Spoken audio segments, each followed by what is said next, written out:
Good morning, everybody. Welcome to our webinar. Thanks for joining us. Today we're going to be covering oral health, and I'm Joyce Murray, Senior Improvement Advisor with the Health and Social Care Improvement Team. I'm based in Dundee and live near Blairgowrie, so I know we've got a lot of people from across Scotland today who are with us, so welcome. Just a couple of points to go over with you before we move on to our content of the day. We've got an hour for this webinar. We're also recording the webinar, so people who are here can have access to it later on if you want to go back to it, or others can see it that can't join us today. We've also got closed caption function for the subtitles, which is at the bottom right of your screen. Please use the chat function for any questions or comments during the presentation. Unfortunately, we don't have microphones or hands up on the call today. So we'll have a question and answer session at the end from the questions that are in the chat. We'll make the slides available to the participants after the session, and we'll have an evaluation at the end of the webinar. We'll have a link in that. So just bear with us. It's quite complex to have 3 people on the call and presenting with slides. So we've got Jenny in the background, our technical support. So fingers crossed that everything goes well for us today. So just before we start with our speakers and our main topic, I just wanted to bring this to your attention. I said I'm part of the Health and Social Care Improvement Team.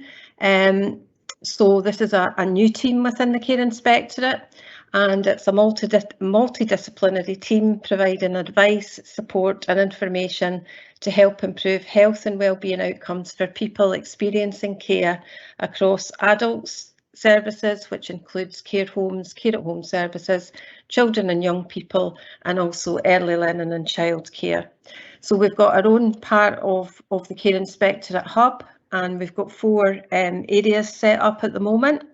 We've got stories from the sector, which is about sharing good practice, innovation, things that have worked well for other services across Scotland, and improving outcomes for people.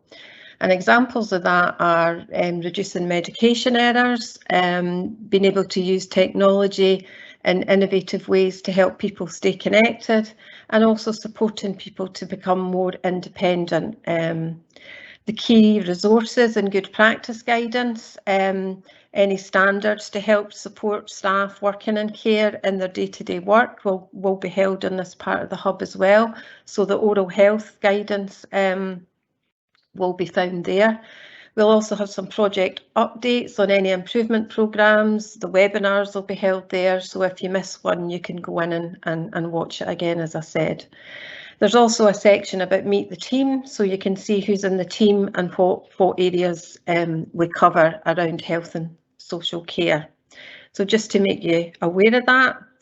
And moving on to today's webinar, it's about sharing and promoting good practice in oral health for adult care homes. As you saw from the programme, we've got 3 speakers today, so an action-packed hour for us. And I'd just like to say that it's been a great pleasure to work with them, Maura Lee and Morag, on this resource. It's a really helpful and practical approach to looking at how well you're managing oral health within your service, and being able to benchmark your practice and look for any areas for improvement. It's also going to be a useful tool for our inspectors to inspect against, and promoting that consistent approach so everybody's using the same information and has understanding of what good practice looks like. And the Health and Social Care team plans to develop similar tools to support the sector, so watch this space, as they say. So without further ado, I'm going to hand you over to Maura Edwards. So welcome, Maura, and thank you for agreeing to present to our audience today. Thank you very much, Joyce, for that kind introduction. It's great to be here today talking about oral health. That's what we want to see improving in care homes. So I'm Maura Edwards. I work in Ayrshire and Arran, and just to explain, we have quite a small team of consultants in dental public health in Scotland, and we tend to take on areas of national responsibility. So although you'll see that myself and Lee, who works with me, both have Ayrshire and Arran email addresses, we actually have got a Scottish remit for this. So just to clear that up at the start, in case there's any confusion. Next slide, please. So why is good oral health important? Well, obviously you all think it's important because you're here today. Mainly prevention of pain and suffering. If any of you have ever had toothache, you'll know just how awful that is. We need to have good oral health so we can have adequate nutrition and hydration, because we know that undernutrition and dehydration can be problems. And some of these softer outcomes like quality of life and comfort, and then things like communication, socialising and appearance. And finally kissing, and I will come back to that towards the end of my presentation. Next slide, please. Just a wee bit of background. You will know that we've got an ageing population, but what you might not just be so aware of is the fact that increasingly we're keeping our own natural teeth for longer into old age, and that's great. That's a real success story for dental public health. But that does become an issue once people become dependent on others for help. And somebody who's frail but has cognitive ability may understand why they need help, but we know that dementia is very common in care homes, and people with dementia can get very distressed when they're having any kind of personal care. And I don't just speak as a professional here, I speak as someone with lived experience, and there are people on this call today who know that it can be really difficult to deliver personal care to people that we love. And there's something particularly about oral care as well, something very intimate about delivering oral care, and people can get quite distressed if they don't understand what's happening. And although we're here to talk about day-to-day care, we do have to also bear in mind dental treatment. We call that domiciliary dental care. So if a dentist comes out into a care home, that's domiciliary care in our dictionary. And it's really important that we prevent oral disease. It's what happens in between those dental checkups that determines our oral health, and it's the day-to-day care that helps prevent decay from progressing and gum disease. So that's why it's so important that we mention day-to-day care and the dental treatment sides. Next slide, please. So a bit about the history of our programme. Way back in 2005, it's quite a long time ago now, there was a Scottish Dental Action Plan from what was then the Scottish Executive, and they identified various priority groups, these adults in most need. And one of those groups was older people in care homes, and we were being challenged as a profession to speak up for those who can't speak up for themselves. Each board was charged with developing an oral care programme for care homes, and we've got 14 health boards in Scotland, and we're about to have 14 different programmes, and that just seems silly. So I was asked to establish a national group to bring together some of these local programmes. So in 2007, we established our Older People's Oral Health Improvement Group, and in 2010, we launched our guide for trainers. That's the little blue guide in the bottom of the slide. That was very much about getting our own house in order as oral health professionals. And as we began to roll out the training, we increasingly got requests from care homes to have something that we could leave behind, a resource, and that's when we developed our guide for care homes, and that was launched in 2013. And we revised that in 2020, just before the pandemic. There's a new version, the darker green. Thank you, Joyce. Next slide, please. So what does the programme do? Well, our NHS teams, our oral health teams, go out to care homes and offer training. It truly is integration of health and social care. And we're very keen that when the training takes place, there's also a practical session, because brushing teeth, you can't really learn it from reading a manual. As I mentioned, we know that people with dementia can get quite stressed and distressed when they have their personal care delivered. So we had some simple techniques how that might be overcome. And you guys will know more about this than we do: hand over hand, distraction, rescuing. And we also provided some oral health paperwork just to try and bring oral health in line with other bits of the body. So trying to encourage oral health risk assessment, have oral health included in the care plans or the personal plans, and also how daily care is documented. And because care staff were looking in the mouth, we also would encourage them to refer to a dentist if that was required, if they felt there was something that wasn't quite right. Next slide, please. But as an oral health profession, we have not delivered this on our own. We very much worked in partnership with others. And one of our key partnerships has been with NHS Education for Scotland, or NES, and also the SSSC, which again, you guys will all know about, the Scottish Social Services Council. And what they have helped us to develop also is accredited training, and that's delivered at 2 levels, foundation and intermediate. And the key thing is that after the training, there is an assessment, either multiple choice or short answers, depending on the level. We then ask the care staff to go off and do some reflective cases, 10 cases covering a mixture of tooth care, denture care and soft tissue care. And at the end, the trainer will come back out and do a direct observation of procedure. And where SSSC came into this was they helped us to map the competencies across so that we could make Caring for Smiles relevant to all the whole health and social care qualifications that you're doing or your post-registration training and learning. Thank you. Next slide. Another key partnership is the Care Inspectorate, who of course are hosting our webinar today, and it's been really great to have their input into the development of resources. So since 2013, when we developed the Guide for Care Homes, they've been jointly badgering those resources with us, and they're very keen to emphasise that oral health is everyone's business. And as you've heard from Joyce, quality improvement is one of the key strands, and that brings us to the document for today. But I'm not going to mention it because Lee's going to talk about that later. But one of the other key things about working with the Care Inspectorate is how keen they are to emphasise good practice. And over the years, they've used Caring for Smiles as an example of good practice. And when there was the inspection focus area way back in 2016 on dementia, Caring for Smiles was included within that report. And you can have a look and see what we found and areas for improvement. But it picks out the key things about Caring for Smiles: important to do assessments, have oral care and personal plans, have staff trained. And I did hear it said, I will not attribute this quote, but oral health is a litmus test of a good care home, because the care homes which did better in the inspection focus areas were the ones who were more aware of oral health. So the two seem to go hand in hand. What's been really good as well about that report, it hasn't just sat on a shelf. There is actually a Scottish Government group implementing the findings of that. So this group is called Dementia in Care Homes, and I've been invited to go and speak to that group. Obviously things have been delayed with the pandemic, but I've got a date in December to go and talk to them about oral health, so that'll be great. I'm looking forward to that. Next slide, please. And again, partnership working, you guys are key. The carers out there, care home managers in particular, we know it's really important that you encourage your staff to do the training. Some managers have even undertaken the training themselves, and also encourage staff to do their accredited training, because I say they do get the accreditation for that, the recognition of that training. And we're also very keen to work with inspectors. So we have Caring for Smiles teams in each of the health boards, and very often they've been asked to go out and speak to teams of inspectors to tell them about the programme, and we're very happy to do that as a programme. There are there's a list of Caring for Smiles coordinators available on our NEST site, which is there, and you'll be able to pick that up from the slides when they're distributed after the meeting. Next slide, please. So where did we get to? Well, we'll just go up to the pandemic starting. So up till March 2020, we would do an annual report of the training that was delivered.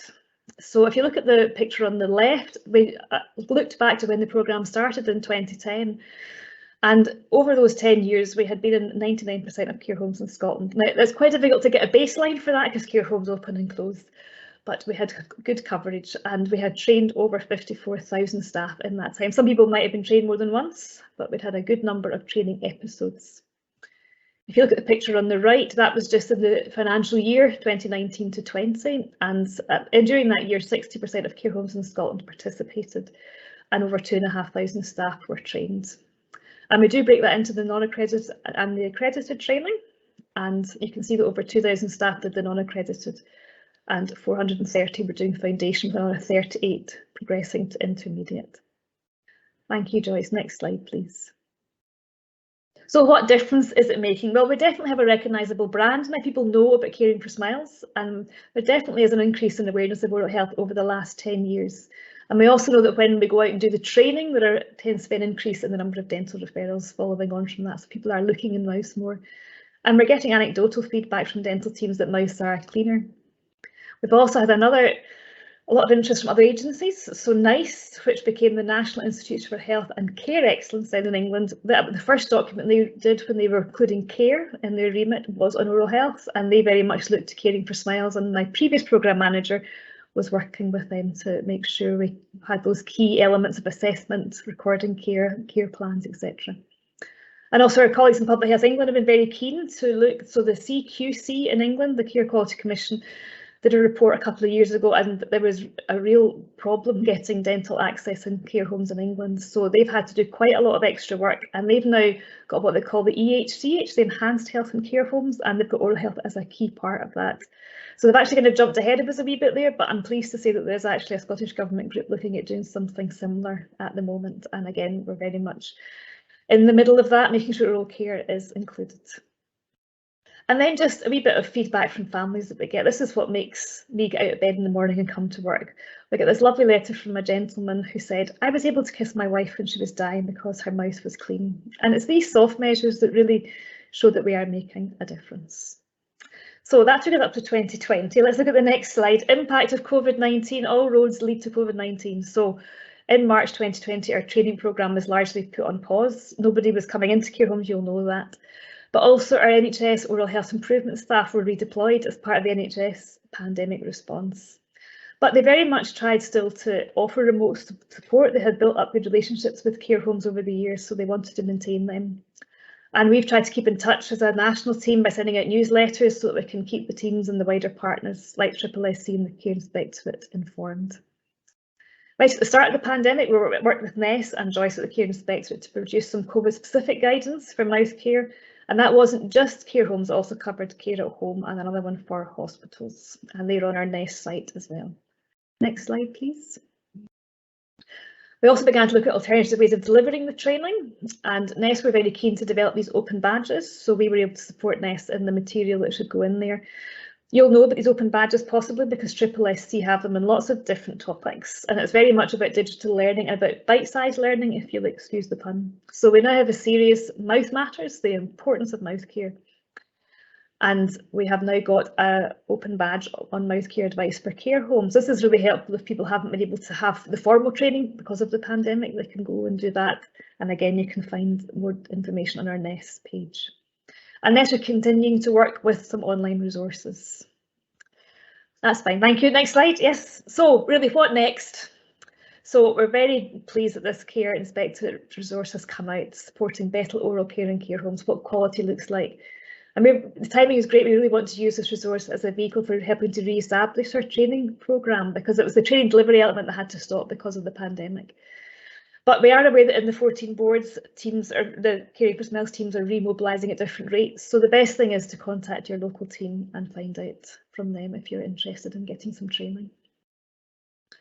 I think that's maybe at the end. Thank you very much for your attention, but also thank you just for all you do. We know this is a difficult thing to look after mouths, and we do appreciate the effort you put in, the fact that you want to do the training and the fact that you've come today to learn some more. So we're very happy to take questions in the chat. So I'll hand back to Joyce. Thank you.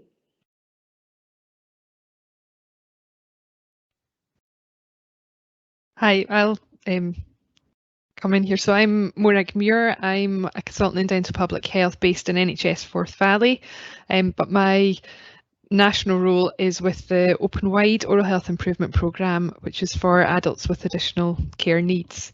And we'll just move on to the slides, please, Joyce.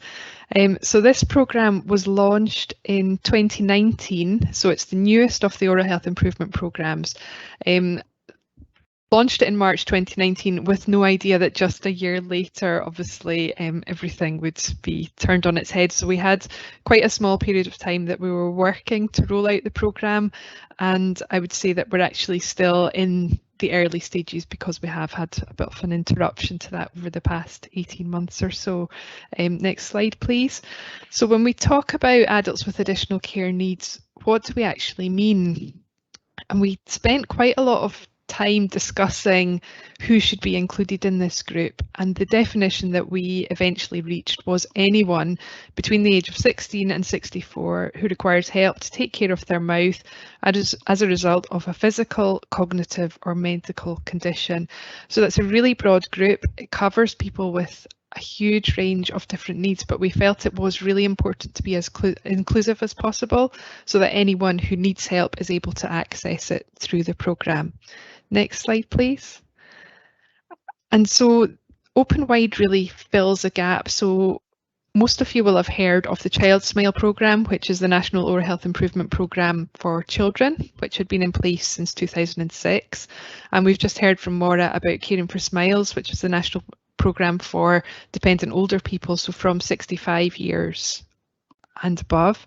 But we knew there was this big group in the middle who were too old for Child Smile, too young for Caring for Smiles, but who did need that extra input to help look after their oral health.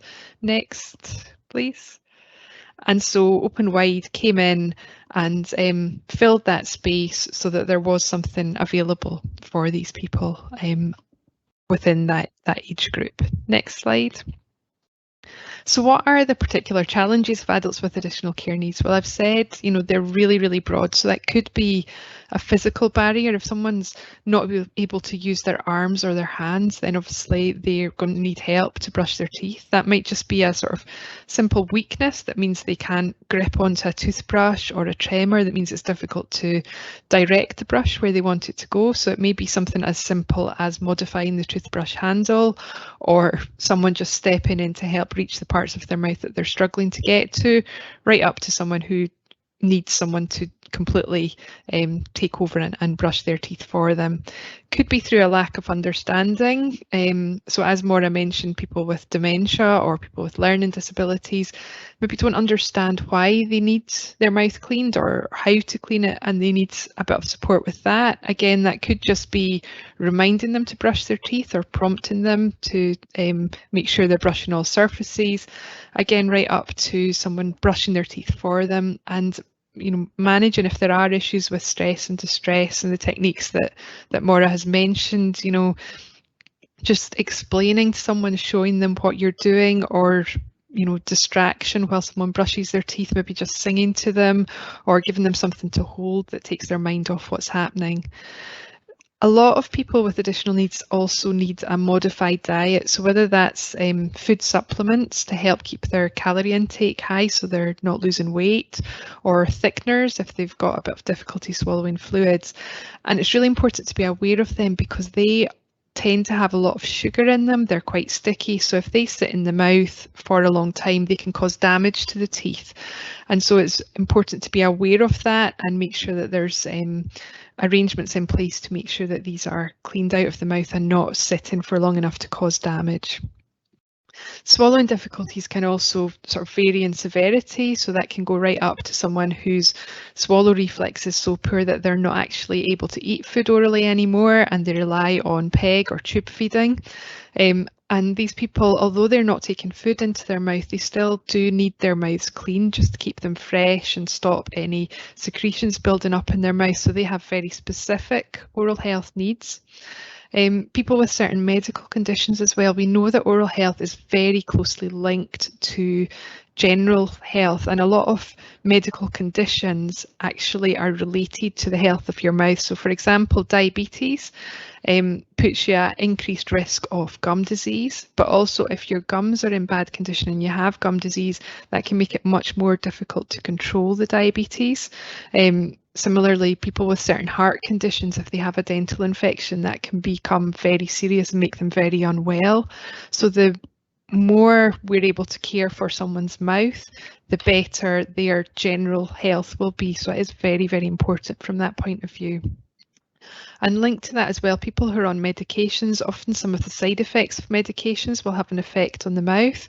That could be that the person has mouth ulcers, it could be staining of the teeth, or quite often medications can cause dryness in the mouth, and obviously if there's less saliva there, we lose that protective effect of saliva on the teeth and on the soft tissues. So again, just being aware of the possible effects of medication and what specific mouth care needs there are to overcome some of these problems. And although we're talking about a younger group than Caring for Smiles, sadly some people within these younger age groups do reach a point where they are approaching the end of life and they need end of life care, and oral care becomes really, really important in those stages, just to keep the person comfortable, keep their mouth feeling fresh, stop the tissues from drying up. So there are, a real increased need for attention on mouth care when someone reaches that point, and really regular mouth care on a sort of 2-hourly basis rather than just the twice a day that we would normally recommend. So there's a whole range of specific needs that these adults with additional care needs might have, which is where Open Wide comes in to offer the advice to support them. Next slide, please, Joyce. So just a little bit of an overview of the Open Wide programme. So in 2019, what we launched was the Guide for Trainers, and that is a folder with a lot of information. So there's the theory on oral health, how to protect oral health, why it's important. There's practical advice on how to care for someone's mouth, how to look after their teeth, their soft tissues, dentures. And there's also examples of the documentation for the oral health assessment, the daily care plans and the documentation of the daily oral care, as Maura mentioned, for Caring for Smiles. And then because this is designed to be used for training, there's also a series of case studies that give examples of adults with a range of different needs, and so you can sort of work through what the specific oral health needs are for each of these individual case studies. Like Caring for Smiles, it's a national programme that's delivered locally, and we have a coordinator in each health board, and we've got the link to the NEST website at the bottom of this slide here that has further information, and it also has a link to the guide so you can have a look at it. And as I said earlier, we were really in the early stages of Open Wide when the pandemic hit, so we were still in that stage of rolling out, which is where we still are. So we're working very closely at the local and at the national level with a whole range of different people, whether that's the adults with additional care needs themselves, because they are the best place to tell us their experience of oral health and what they need from the programme, their families, carers, day services, a range of different charities, hospices, and also care homes, which is what's brought us here today. Next slide, please. Thank you. And so in care homes, we know that before 2019, before Open Wide was available, lots of care homes were using Caring for Smiles for the younger adults. And that's great, because it's really important that oral health is being looked after for everybody, regardless of their age. And the principles of how to look after someone's mouth are the same, regardless of how old they are. It's just that different groups might have slightly different needs. So I would encourage, if you're working in a care home that mainly looks after older people and there are maybe one or two younger patients, Caring for Smiles absolutely would be your main programme, and I wouldn't suggest that you stop anything that you're doing, but obviously just wanted to make you aware that Open Wide is there now. So if there are specific needs or anything you are looking for these younger patients, then Open Wide is, or younger residents, Open Wide is there and available, and might just have that additional information you need. Similarly, care homes for younger adults may have started using Caring for Smiles, and that's great. Continue doing what you're doing, but again, you might want to have a look at Open Wide, and that's there and available to you. One thing I would say is that Caring for Smiles has been hugely helpful to Open Wide as we've rolled it out. We've learned a lot from seeing the successes of Caring for Smiles, and we're definitely sort of riding their wave and sort of taking their learning and using it to help us develop Open Wide, and we are working very, very closely together. There have been a few things we've worked on jointly, and obviously the most recent one of these is the quality illustration that we're talking about today, and that's been a fantastic opportunity for Open Wide, Caring for Smiles and the Care Inspectorate to come together to put this guidance together, which is hopefully useful for all those of you out working in care homes. And now I'll pass over to Lee, who's going to talk in a bit more detail about the document itself. Thanks, Morag. My name's Lee Dees. I'm the Caring for Smiles Programme Manager. I am based in NHS Ayrshire and Arran, as Maura had said, but my role is national, so I cover the whole of Scotland and all of the health boards within Scotland. Joyce, if I could just have that very first slide, please. Okay, so I'm here today to speak about the new document, Supporting Better Oral Care in Care Homes, What Quality Looks Like. I'm going to go through the main sections of the document and think of ways that this could be used in practice. So, as Maura mentioned, we have had the pleasure of working with the Care Inspectorate on many occasions over a number of years, and this was a great opportunity to develop a joint resource between the Care Inspectorate and the Oral Health Improvement Programmes, Caring for Smiles and Open Wide. I think the first thing I'd like to say is, before I get into the document, that the document doesn't replace the need for training. You've heard through the previous presentations that training is available and is there through those Caring for Smiles and Open Wide teams, so please link in with those teams so that you can access training. The document, however, was developed to support care home staff and inspectors consider how mouth care is delivered in care home settings. So a clean and healthy mouth is a basic human right, and good daily mouth care is a preventive measure.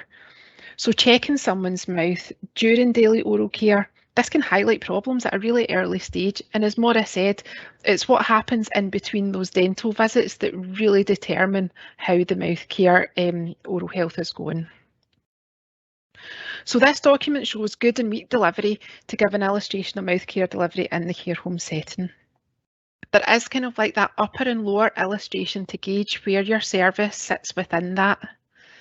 And finally, the document does give links to resources and training, and the training has been explained through Maura's presentation, but that can be accessed through the Caring for Smiles and Open Wide teams. And the teams actually can also support offer in different ways as well. And I'll kind of come on to that later on as I'm talking through the document. If I could have the next slide, please, Joyce. Thanks. Okay, so these are the main sections of the document, and I'm going to go through this in a bit of detail, but I'm not really going to necessarily talk through how to deliver mouth care. So the first section of the illustration, is that personal oral care plans are based on assessment and involvement of residents and their families. And really what we're actually saying here is that it's about getting to know the person, knowing their mouth care needs, their wishes, their preferences, and there's ways that you can do that. So when a person moves into your care home, or a resident that you've not actually had this done with before, you can do an oral health risk assessment. So this can cover a lot of things. Does the person have natural teeth? Does the person have dentures? Do they have a dentist that they would like to continue to visit? Do they need dental care at the moment or a checkup? And what's really important for daily oral care is, does the person need help with their mouth care? Do they need help brushing their teeth? Do they need help with cleaning dentures or cleaning soft tissues in their mouth? Ideally, the oral health risk assessment should be updated monthly, but we would say at a minimum we would advise about 6 monthly. So through doing this and through having this conversation with the person and their family, you're getting to know the person's needs, but what preferences do they have? Think about your own mouth care. Now, we all know when we like to brush our teeth during the day, and the person that's living in your care home may have a different time to you that they like to undertake their mouth care. So for me, I like to brush my teeth before I go in for a shower. I've got 2 kids to get to school in the morning, so it's the easiest time for me, and that's when I do it. But you might be different and your residents might be different. Even thinking things through, like what type of toothbrush do they prefer? What type of toothpaste? There's lots of things that you can find out to get to know your residents. And all of this information that you've found out should inform the person's care plan. And this makes sure everyone delivering their care knows when, where and how to help the resident with their mouth care. So this moves on to the next area, which mouth care is appropriate for the resident's individual needs. And this again, it really comes from that assessment and care plan. Now, as I said, I'm not going through the detail of how to deliver mouth care today, but there's a few things to think about. So mouth care should be undertaken twice a day, once during the day and just before bedtime. You've got to know your resident, so you'll know when is best during the day. Make sure the dentures, if they have any, are marked so that if they lose them, you'll know who they belong to. Caring for Smiles and Open Wide teams can help show you how to do this. And if the resident loses their dentures, contact the dentist to consider replacement of the dentures. Now, there might come a time when it's best in the best interest of the resident not to have new dentures, and this should be dealt with sensitively, as this can be a difficult time for the resident and their family. So there are things around that to think about. Remember to check soft tissues and clean them with non-fraying gauze round a gloved finger. I think what you'll find as I go through this is that these areas don't sit independently from one another and all stem from getting to know that person through the oral health risk assessment and creating that personal care plan. So in the next bit, we would encourage independence and offer support when required. As part of the Caring for Smiles programme, what we would say is prompt, encourage, support. If a resident is able to undertake their own mouth care, then that is what they should be encouraged to do. If a resident needs support, this may range from being prompted to undertake their own mouth care, or if not, then a staff member delivers the mouth care for the resident. So there are a couple of things worth going into in relation to this. If a resident has been independent in their mouth care, but you, a colleague, a staff member, notice that they're unable to do this, this should be recognised in a timely manner and dealt with sensitively. It might be difficult for the person to recognise this, so this is why it would require some sensitivity in those discussions around that. Also recognising if a person is experiencing stress and distress during mouth care, that should be dealt with in a timely manner and sensitively. Again, the Caring for Smiles and Open Wide teams would be able to offer advice in these cases. Environment and positioning is also important. The resident should be settled in a private, safe and quiet environment. If a resident lives with dementia, delivering mouth care is delivered facing the resident at eye level. Explain what is going to happen and how this will happen before starting with the resident. If the resident experiences stress and distress during mouth care, you can go back at a later time, or you can try another staff member. There are lots of different techniques that can be used for this. If the resident has dysphagia, ensure the resident's head is positioned and supported comfortably, but also to protect the resident from choking. So there's different things to think about around environment and positioning. But again, if you need any extra advice, there is more information in the Caring for Smiles and Open Wide guides that Maura and Morag both mentioned, but also from the teams. There are times when enhanced support might be required. So this could be due to an oral infection, mouth cancer, or palliative or end of care life. At this time, being in contact with dental services as well as the Caring for Smiles and Open Wide teams is beneficial. The person may require additional mouth care throughout the day, and this advice can be given by being in touch with those services. So this really brings us to that last section, which is the involvement of other professionals. As I mentioned at the start, residents should be registered with a dentist and continue with their own dentist where possible. Regular dental visits are a crucial prevention along with the daily mouth care. Mouth pain or loose fitting dentures is recognised quickly and referred to the dentist, and it's really about recognising changes in the mouth and acting upon this. And it all really comes back to what I've been saying, is it's getting to know the person that's there. If I could have the next slide, please, Joyce. So how to use the document. We've talked about what's in the document there, but how can you actually use it in your service? Now, we recognise that all services are different. So I've posed this as a series of questions to think about. After reading the document and thinking about, well, this is what good care looks like, think about your service. Do you follow the examples given for good practice? So you might have some in place, but not others. And it's about working through what your service does and what you could change in your service or your daily work that could work towards the example of good practice if you're not quite there. Could you access training for yourself, your colleagues, your staff? As I've said, and we've said in the other presentations, Caring for Smiles and Open Wide often offer free training. So this is something that you could take on. This guidance doesn't replace the need for that training, but it's a way of working out where you are within that and determining how your service is in delivering mouth care. Now, as I said, every service is different, so I can't really give you a step-by-step guide and these are the steps that you need to take. It's more about looking at these questions and thinking, well, where are we in this and what could we do differently? There is support though. Our teams are there to support you. The national team is there to support everyone, and we'll make as many resources as we can to help in all of that. but also for inspectors, because it was for them as well. So to think of, do you consider mouth care when visiting a service? And how can you support services to enhance their mouth care for residents? As Maura mentioned, it's like the Caring for Smiles teams do link in with inspectors, are more than happy to do so.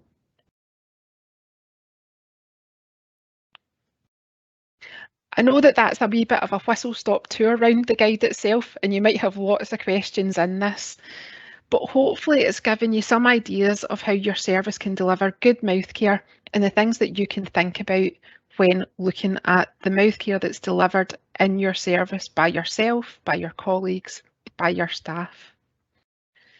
So I'd just like to finish by saying that mouth care is everyone's business. Having a clean and healthy mouth is a basic human right, as I've said, and daily mouth care and checking residents' mouths is a preventive measure and can ensure early intervention if problems do arise. The time between dental checkups is so important, and as Maura said, this does really kind of like, that is the time that says what your oral care is like. So thanks for your time today, and we're open to any questions, so more than happy to take any. And I'll just hand back to Joyce. Okay, thank you so much, Lee, Morag and Maura. That was excellent presentation, and I'm sure everybody's got a lot out of that. I have not been able to see the chat while I've been showing the slides. So just quickly having a wee look to see if there's any questions or comments. Jenny, I'm not seeing anything. Am I looking at the right? We don't have any yet. We don't have any. Okay. Anybody got any comments or questions they would like to put to our speakers today?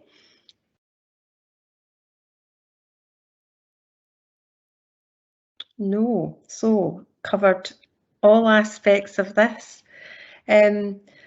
I would just like to share something then to say that it's been great to work on the adult side of things, but I'm also working with the colleagues from Child Smile on a similar document for early learning and childcare services.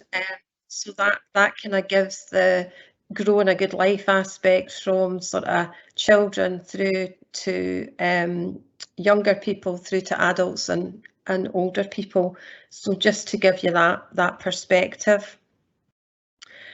Is there any anything that you could share with colleagues around how to contact a local person? I don't know, Lee, maybe you want to take that question? Yeah, no problem. To do that. Yep, absolutely. So you can contact your local Caring for Smiles and Open Wide teams. There's actually lists of the contacts on the NHS Education for Scotland TURAS pages. So even if you want to just like Google TURAS Caring for Smiles, it will come up with the page and you'll have a list of contacts for every health board in Scotland. Morag, you can let me know if that's the same for Open Wide, but certainly that's how you would do that for Caring for Smiles. Yep, so I will double check. There is a list for Open Wide. I will double check if it's on TURAS, and if not, we'll make sure that it goes up soon. Okay, that's great. Thank you for that.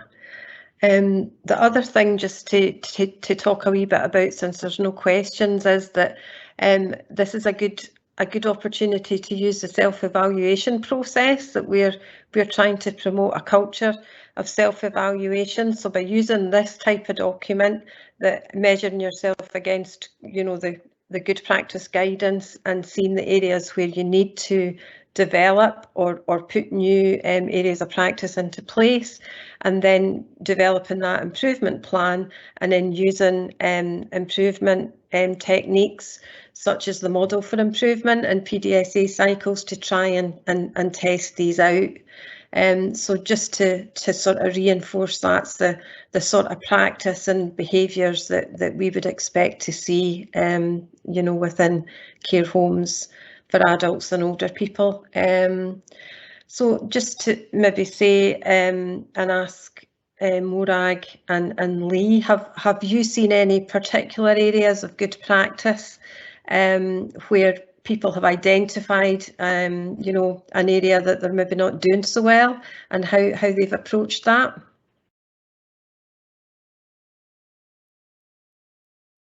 Do you want me to go first then? I think there's lots of examples of good practice out there. You know, I think our teams are probably closer to those areas of good practice, but certainly having been out in the past and spoken to different areas, we certainly get a lot of positive feedback on the training. So the training does come in different forms. There's the accredited training and there's non-accredited training. The accredited training takes a wee bit more time, but it does give hours towards the SSSC if you are doing either your SVQ or your continuous learning. So there, although it may take a bit more time, it does actually work towards that, and you can use it with that. So yeah, there is lots of good practice out there. I think once people have been through the training, they realise the importance of mouth care. I think sometimes looking after your own mouth care is almost just second nature. You don't perhaps think about getting up and brushing your teeth, but once you're actually trying to provide care for someone else, then you start to think about it a bit more, and having that additional knowledge really helps within that. What I would say in terms of training is that on the main pages for Caring for Smiles, it gives a really good outline of what that training involves. So if anyone's looking for that, they can go and look at it. The accredited training, so you would go through a kind of like information session that would give you all the information that you need. There would be a session on the actual practicalities of delivering mouth care. We then ask the person who's doing the training to go away and do what Maura was talking about, these reflective practices, and basically it's just writing a little bit about how you've delivered mouth care to a resident. We don't ask for any kind of like information about the person, it's about how it went, you know, and things you maybe could have done differently if you feel that something didn't quite go to plan. And then at the very last part, once you've done that section, someone comes out and just observes you delivering mouth care. So that's like a really quick outline of that training that's available. So, and I think that people, once they do kind of like go through that, they understand the importance of mouth care. Maura, I don't know if there's anything you'd like to add at this point with that.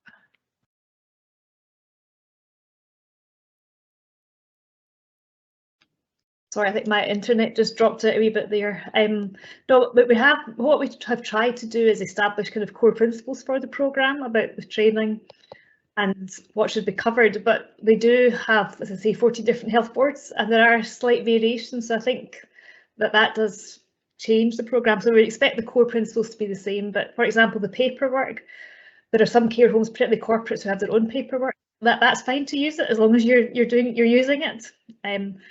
So we can't mandate things. That's why it's very much about partnership working. We've been really keen to emphasise that. So I see somebody's asked in the chat about the Caring for Smiles forms different between Lothian and Glasgow, and that's possibly why, because there have been slightly different things added in, but the core principles should be the same.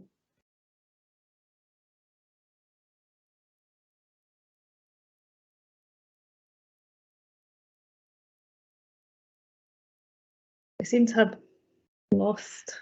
I think we've maybe lost Joyce, so I'll maybe come in from the Open Wide point of view on the question about sort of improvements and good practice. And I suppose because Open Wide is so new, and as I said earlier, we've had this hiatus just as we were getting going.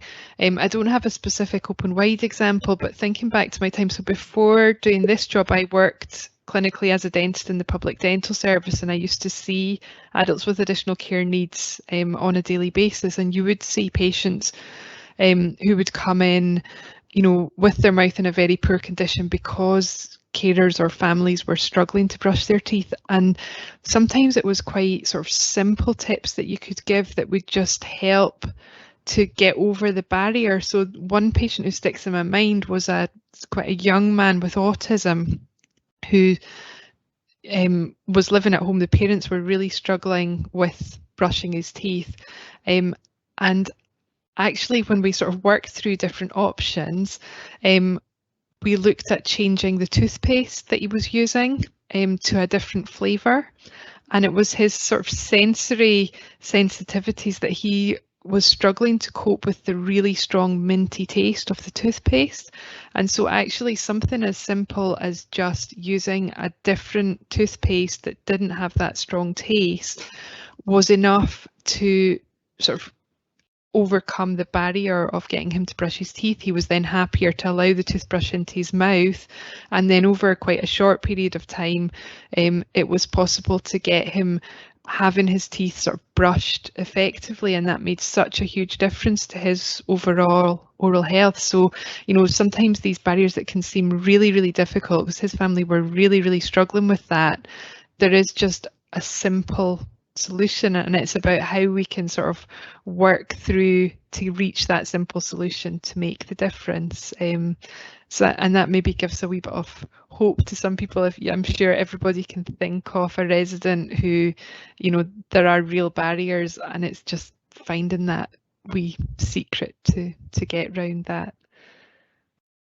Okay, that's really helpful. Thank you for that. And that's good pointers about the training and being available and talking through that, and that it's very, very helpful for care workers, you know, to remain registered with their regulatory body, the SSSC. So Jenny, any questions or comments so far? Yeah, we've got quite a few questions in the chat. Okay, we've got 6 minutes left, so would you mind reading them out, because unfortunately I can't see them. Okay, can you explain what the training looks like, please? How many visits to care home, how much written work for staff, etc.? I'll take that one. Okay.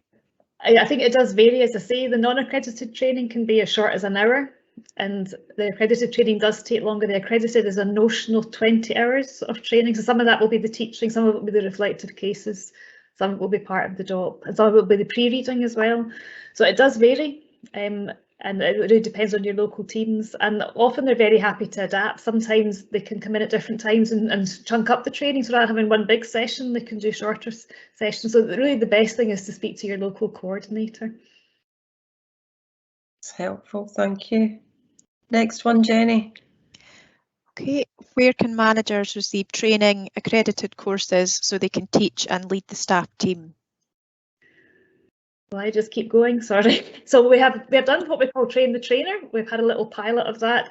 Again, the pandemic has affected it, but we would be keen to work with partners to do that. And because we've got the accredited training, the agreement is that if you want to be a trainer, you have to do both the foundation and the intermediate, and then you can train to the foundation level yourself.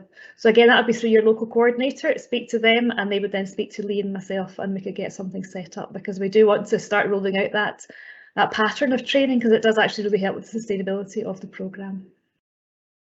Great, Maura, thank you. Jenny?